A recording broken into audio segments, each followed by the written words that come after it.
rocker finalement que la France ait jamais connu. Rocker planétaire, Johnny Hallyday, géant du showbiz. Alors les hommages pleuvent ce matin, en citons-en quelques-uns. Ton âme est du pur rock'n'roll, repose en paix. Ça c'est Patrick... non, c'est pas Patrick Bruel, c'est Lenny Kravitz. Hugo Frey, qui avait écrit Les Portes du pénitencier, parle de ce personnage du rebelle avec cette chanson. Elle lui a porté chance toute sa vie. Michel Polnareff, je ressens une immense tristesse. Il avait une force de caractère hors norme.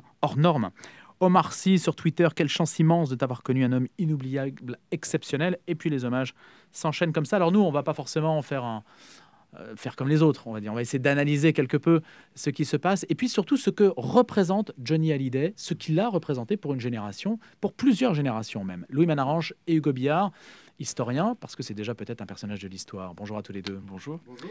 Quand on parle de Johnny Hallyday, on parle de cette naissance de la jeunesse finalement, non, peut-être? Ah oui. Du concept, hein, Louis Manarange. Effectivement, on parle tout à fait de l'émergence de la culture jeune, avec d'autres noms bien sûr, mais de l'émergence de la culture jeune dans les années 60, autour de Salut les copains, l'émission d'abord, puis le magazine.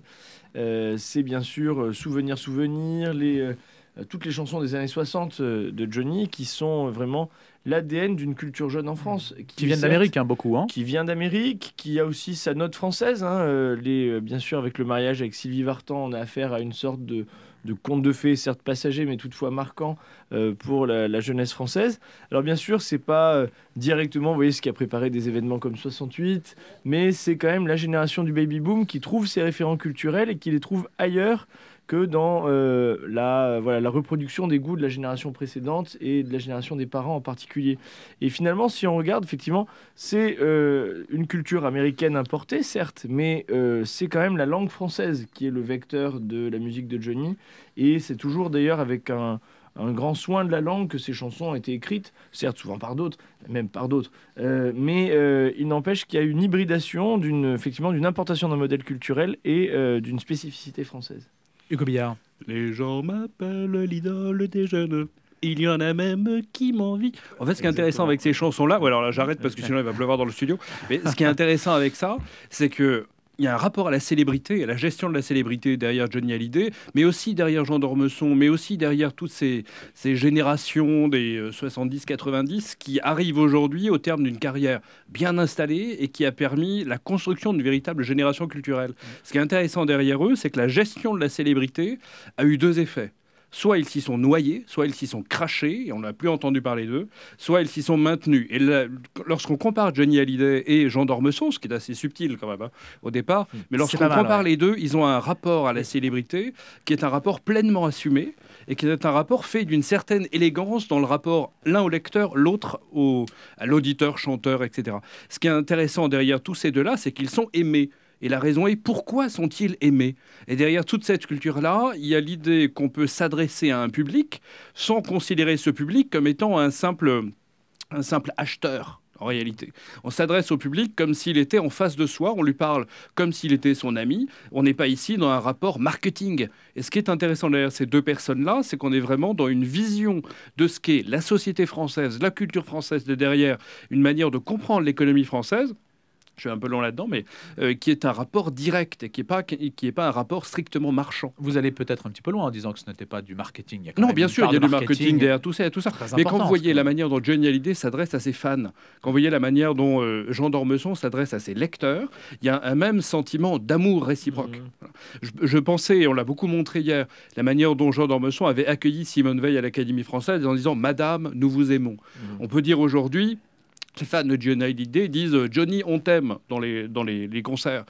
Beaucoup peuvent dire aujourd'hui, Jean d'Ormesson, « Monsieur, nous vous aimons » avec une forme de respect dans le verbe, dans la manière d'être, le vocabulaire, etc. Et je pense qu'il y a un rapport direct qui s'établit, qu'on retrouve assez rarement en réalité dans la culture aujourd'hui, mais qui porte notamment dans les vecteurs culturels qui sont compliqués à gérer aujourd'hui. Effectivement, il y a une magnanimité dans la gestion des vecteurs culturels, une générosité de part et d'autre, c'est-à-dire que Johnny Hallyday, finalement, a aussi bien marqué la génération des années 60 que la mienne, que celle entre les deux, que certainement d'ailleurs la génération postérieure, parce qu'il savait aussi se donner pleinement, c'est-à-dire qu'on pense aux tournées, on pense aux grands messes au Stade de France, il y a quelque chose d'une d'un don au public. Et il y avait un peu la même chose avec Jean d'Ormesson. Alors bien sûr, il y a du marketing, ça c'est pas la question, mais il n'empêche qu'il y avait quelque chose de sa théâtralisation à l'un et à l'autre, de leur théâtralisation, qui faisait qu'on ne se sentait effectivement pas dupé.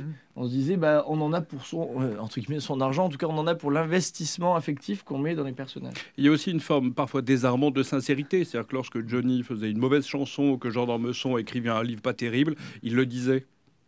Alors qu'aujourd'hui, vous invitez souvent ici à cette antenne un certain nombre d'écrivains qui vont considérer que leur livre est le meilleur et qui vont avoir du mal à considérer que leur livre est moyen, disons.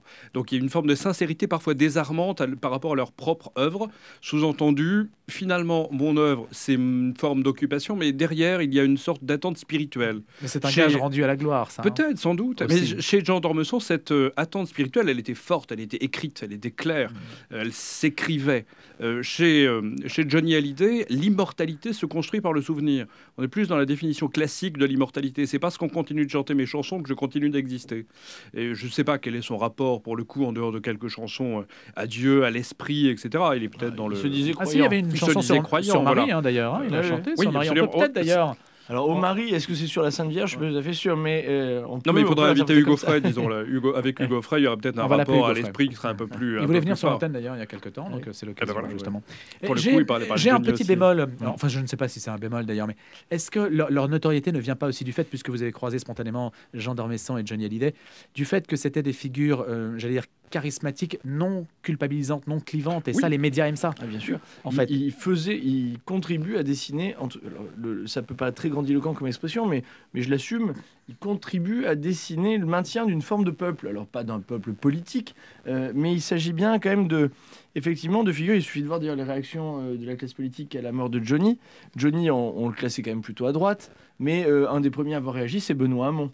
Parce que Johnny, c'est aussi une culture populaire. Donc vous pouviez être un homme de droite, un homme de gauche, plutôt quelqu'un de très intégré socialement ou en marge, et avoir un certain goût pour Johnny.